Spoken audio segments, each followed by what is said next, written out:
Hello, it's me, Taniya Hussain, and welcome to the Reflective Space podcast. This season's called Before You Walk Away, and it's for those of us who work in helping professions, therapists, social workers, coaches, caregivers, the people who hold space for everyone else, even when you're barely holding it together yourself. Today, we're looking at what burnout really looks like for people like us, because the reason you're burning out might be different than your friend who's burnt out in the corporate job or by their business. And that means the way back has to look different too. In today's episode, you'll hear from Peggy Oliveira, Susan Rumack, and Sharon Jamison. We talk about what happens when you step into this work with your own unhealed wounds, how chaos becomes familiar and peace starts to feel unsafe. So let's begin. I've been a social worker for 3 decades, and I've met lots of social workers who've had such traumatic past. That's what's brought them in to do the work, because by healing others, they want to heal themselves. Some of them witnessed extensive, really horrible domestic violence.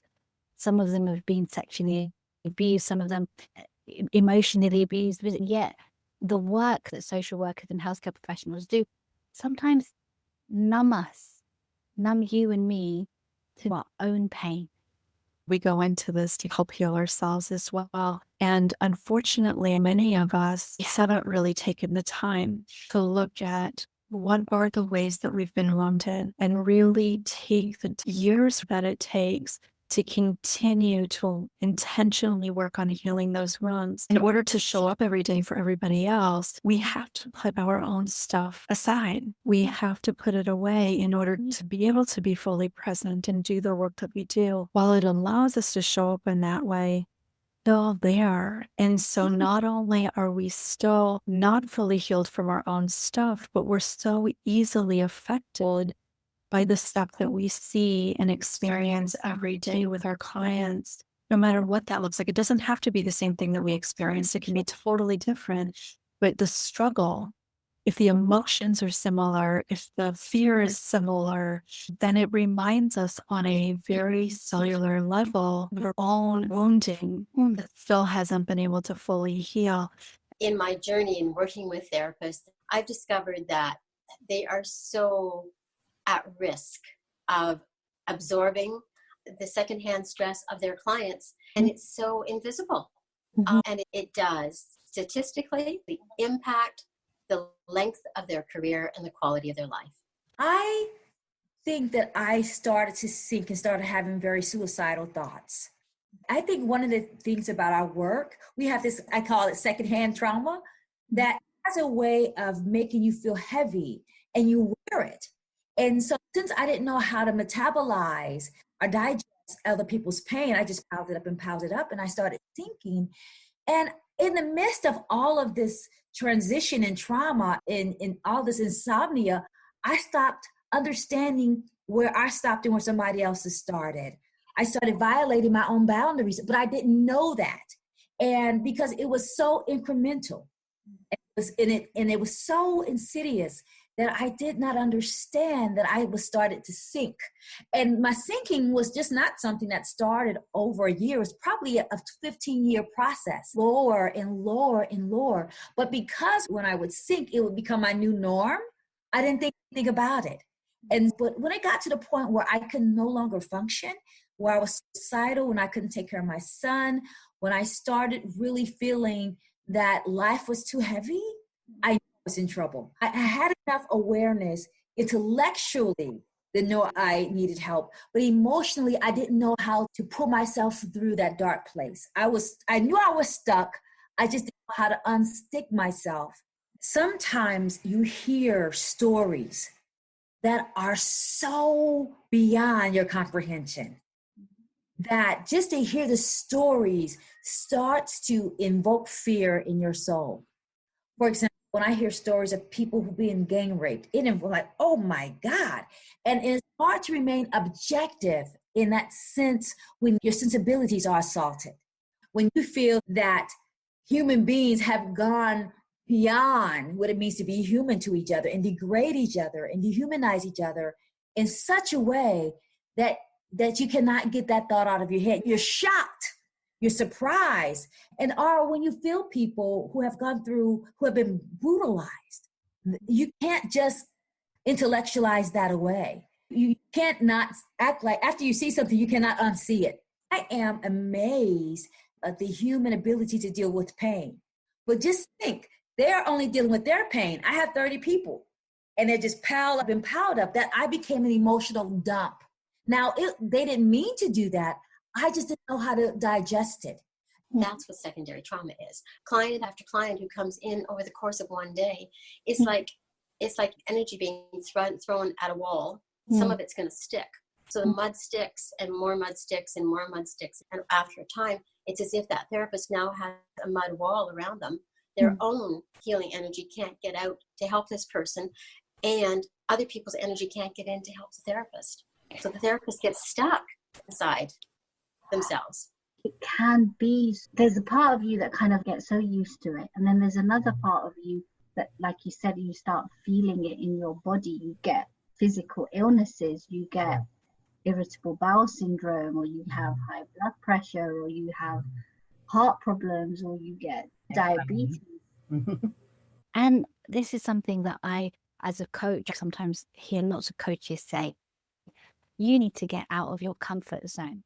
And for social workers who, majority of their life, have been surrounded by not just their own trauma, but other people's trauma, they're surrounded by crisis, panic, chaos. That is their norm. And I sometimes think it's like being okay and being all right and being comfortable with joy and happiness and stability. And that's sometimes what we find hard. Compassion fatigue is the slippery slope that leads people down into burnout. And while you'll be at the top, sometimes not feeling so bad, and then you'll dip again. Each time you dip a little further until finally you're spiraling down into a funnel that leads to burnout. Now, compassion fatigue adds to workplace anxiety, where you begin to get overwhelmed with the processes, the paperwork, the demands of your managers, demands of your clients. And the burnout piece of it basically says you begin to feel that your career is failing you. That's number one. The second one is you begin to feel that your training is failing you. Then you begin to feel that your confidence is failing you, right? And then you begin to feel that you're failing your clients. You feel that your anxiety is actually getting the upper hand. Then you begin to feel that you're failing your family. And the last thing is you begin to feel that you're failing yourself. And that's when your identity really becomes compromised. And it becomes very difficult for you to continue without taking a very long break. That's burnout. That's burnout. And this happens. We do know of social workers, doctors, healthcare professionals, teachers, a lot of these people that are just, they're such givers. Therapists and other helping professionals, social workers, etc. The people who are most affected by compassion fatigue are our most gifted and talented and giving people, the helpers, the healers. And they are the ones that overcommit on their time, overcommit in volunteering, overcommit with everybody because they know that they can help them.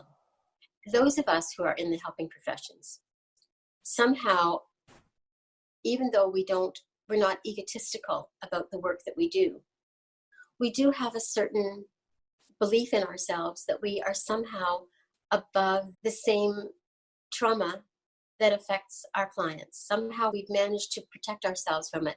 Somehow our knowledge in having become the profession that we are has somehow safeguarded us and put us beyond being at risk. We follow absolutely the self-care toolbox that we were given, which is we exercise, we eat right, we don't overindulge in bad things, we meditate, we do yoga, we pray, we go for therapy when we need therapy, and somehow we still end up at the end of the day with aches and pains that our doctors cannot diagnose, with stomach ailments that cannot be helped by medicine, dizziness and nausea first thing in the morning, and we're not pregnant. We might even be male. Not wanting to get out of bed in the morning and feeling like we want to quit our profession. So our current self-care toolbox, while it is the regimen that we've been trained to follow, is failing us. There is another toolbox, and that toolbox really is learning how to work with that energy barrier that surrounds you. Thank you for listening. I know this isn't easy stuff, but I'm glad you're here. In the next episode, we'll talk about something many of us never name out loud: what it costs to keep showing up for everyone except yourself. If you want to know when it's live, you can subscribe at dancingwithdarknessbook.com. Take care, and I'll meet you in the next one. Thank you for listening. I know this isn't easy stuff, but I'm glad you're here. In the next episode, we'll talk about something many of us never name out loud: what it costs to keep showing up for everyone except yourself. If you want to know when it's time, you can subscribe to dancingwithdarknessbook.com. Take care. I'll meet you in the next episode.